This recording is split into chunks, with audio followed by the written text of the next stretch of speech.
Good morning students. आज हम लोग क्लास 7th की हिंदी में सर्वेश्वर दयाल सक्सेना द्वारा रचित शाम एक किसान नामक कविता के पार्ट फर्स्ट का अध्ययन करेंगे। तो आइए हम सर्वप्रथम सर्वेश्वर दयाल सक्सेना जी के जीवन परिचय पर प्रकाश डालते हैं। देखिए, सर्वेश्वर दयाल सक्सेना का जन्म 15 सितंबर 1927 ईस्वी को उत्तर प्रदेश के बस्ती जिले में हुआ था। सर्वेश्वर दयाल सक्सेना का जन्म एक साधारण परिवार में हुआ था। सक्सेना जी तीसरे तारसप्तक के महत्वपूर्ण कवियों में गिने जाते हैं। बस्ती में जन्म होने के कारण इनकी प्रारंभिक शिक्षा भी बस्ती में ही हुई थी और इन्होंने पराग नामक पत्रिका का संपादन भी किया था। सक्सेना जी की मृत्यु के बारे में अभी कोई सूचना नहीं है, जिससे अभी इनकी मृत्यु नहीं हुई है।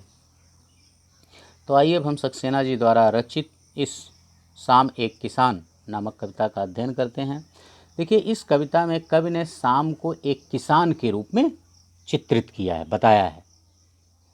देखिए, आकाश का साफा बांधकर सूरज की चिलम खींचता बैठा है पहाड़।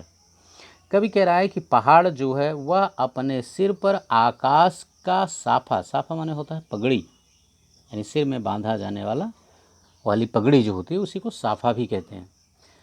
तो यहाँ एक पहाड़ है। पहाड़ जो है वह आकाश को छू रहा है, तो जिससे नीला आकाश जो है वह उस पहाड़ के सिर पर बंधी हुई पगड़ी की तरह दिखाई दे रहा है। और आपने देखा होगा कि शाम के समय जब सूर्य अस्त होता है तो वो लाल रंग का दिखाई देता है। तो लाल रंग का जो सूर्य है वह उस पहाड़ के हाथ में पड़ी हुई चिलम में दहकती हुई तंबाकू की तरह दिखाई दे रहा है। सूर्य का जो बिंब है अस्त होते हुए वह उस चिलम में पड़ी हुई दहकती हुई तंबाकू की तरह दिखाई दे रहा है। इसीलिए कवि कह रहा है कि आकाश का साफा बांधकर और सूरज रूपी चिलम को खींचता हुआ पहाड़ बैठा हुआ है। घुटनों पर पड़ी है नदी चादर सी। नदियां जो हैं वो पर्वतों से ही निकलती हैं, पहाड़ों से ही निकलती हैं, और वो पहाड़ों से निकल करके नीचे समतल मैदानों में प्रवाहित होती हैं, यानी वो धीरे धीरे नीचे की ही तरफ प्रवाहित होते हुए क्रमशः ही आकर के समतल मैदानों में पहुंचती हैं। तो ठीक उसी तरह से पर्वतों से गिरती हुई जो नदियां हैं वो इस तरह प्रतीत हो रही हैं कि जैसे किसान ने उस पहाड़ ने अपने घुटने पर चद्दर रख ली हो। पास ही दहक रही है पलाश के जंगल की अंगीठी। और पलाश के जंगल, पलाश ढाक होता है और ढाक के जो पेड़ होते हैं उसके जो फूल होते हैं, यानी टेसू उसको भी बोलते हैं, उसके जो फूल होते हैं वो लाल रंग के होते हैं। और आग भी जब दहकती है तो वो लाल लाल दिखाई देती है, लाल रंग की होती है। तो इसीलिए कवि कह रहा है कि उस पहाड़ के समीप ही जो पलाशों का अर्थात टेसू का जो जंगल है वह दहकती हुई अंगीठी की तरह दिखाई दे रहा है। अंधकार दूर पूर्व में सिमटा बैठा है भेड़ों के गल्ले सा। अब देखिए, चूंकि अस्त होता हुआ सूर्य जो होता है ये पश्चिम दिशा में आ जाता है, और पश्चिम दिशा में जब सूर्य आ जाता है और शाम होने को होती है, चूंकि सूर्य अस्त हो रहा होता है तो अंधकार पश्चिम दिशा में कम बल्कि पूर्व दिशा में अधिक होता है। तो यहाँ देखिए, गल्ले सा का मतलब होता है झुंड जैसा। तो यहाँ कवि कह रहा है कि अंधेरा जो है वह भेड़ों के झुंड के समान पूर्व दिशा में जाकर के सिमट गया है, क्योंकि यह पश्चिम दिशा में सूर्य आ गया है, जिससे पश्चिम दिशा में प्रकाश अधिक है पूर्व दिशा की अपेक्षा। इसीलिए कवि कह रहा है कि अब शाम जो है वह पूर्व दिशा में जाकर के भेड़े के झुंड के समान एकत्रित हो गई है, इकट्ठी हो गई है, सिमट गई है। अचानक बोला मोर। इसी समय कवि को कहीं से अचानक मोर के बोलने की आवाज़ सुनाई देती है, और वह मोर की बोल जो है वह कवि को कैसी प्रतीत हो रही है। ऐसा लग रहा है कि जैसे वह कोई आवाज़ दे रहा हो, किसी को कोई बुला रहा हो कि सुनते हो। यानी मोर की जो आवाज़ अचानक कवि के कान में पड़ी, वह कवि कह रहा है कि वह आवाज़ ऐसी प्रतीत हो रही है कि जैसे किसी ने उसे पुकारा हो। आवाज़ देने का मतलब पुकारना, जैसे किसी ने उसे पुकारा हो कि सुनते हो।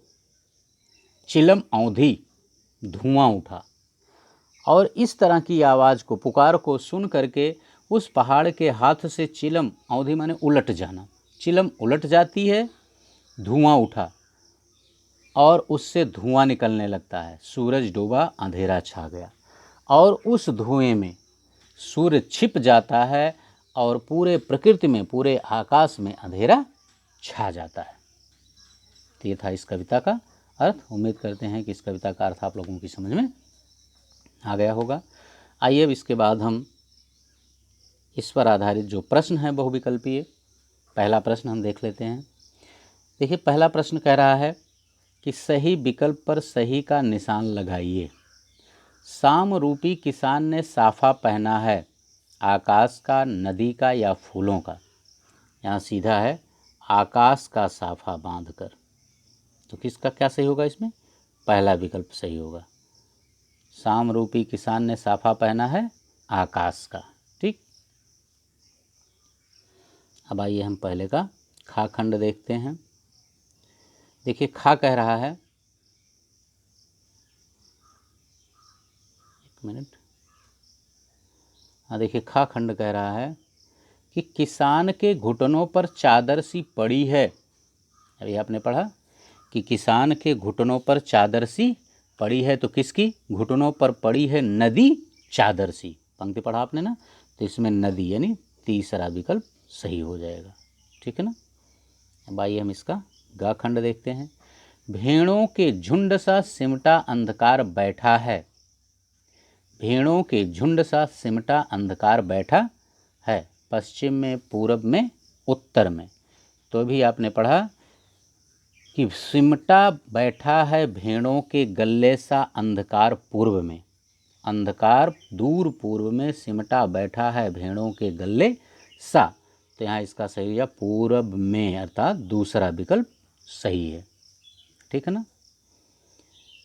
घा खंड हम देखते हैं, चौथा पहले का। अचानक बोला, अभी आपने अंतिम छंद में पढ़ा, अचानक बोला मोर, इसका भी दूसरा विकल्प सही है।